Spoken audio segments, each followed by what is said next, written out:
Hello, আমি তনুশ্রী চলে এসেছি তোমাদের সঙ্গে আরেকটা ছোট্ট মিনি ব্লগ শেয়ার করার জন্য। আসলে সবাই মিলে গেছিলাম একটু রথের মেলা ঘুরতে। আর মেলা ঘুরতে কিন্তু আমার বেশ ভালো লাগে।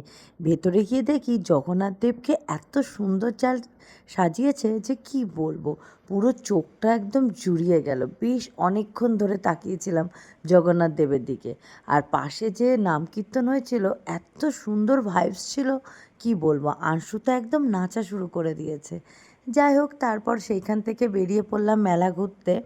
মেলায় কিন্তু এত সুন্দর সুন্দর জিনিসের মাঝখানে আংশুর মন কিন্তু সেই গাড়িতে আটকে আছে। মেজো দাদুর কাছে বায়না গাড়ি চড়বে, দাদুও নিয়ে গিয়ে চড়াতে চলে গেল। ব্যাস, আংশুর তোকে আর কে দেখে। ওর তো মন বেশ খুশি হয়ে গেল, খুশি খুশি গাড়ি চড়ে নিল। ও গাড়ি চড়ার পর কিন্তু আবার মেলা ঘোরা শুরু করে দিয়েছিলাম। আর মেলায় এই চাবি রিংটা আমার কিন্তু ভীষণ পছন্দ হয়েছিল। তারপর দেখি নবদ্বীপের আবার দইও বিক্রি হচ্ছে। আর হ্যাঁ, আংশুর জন্য ওই স্লেটটা কেনা হচ্ছে।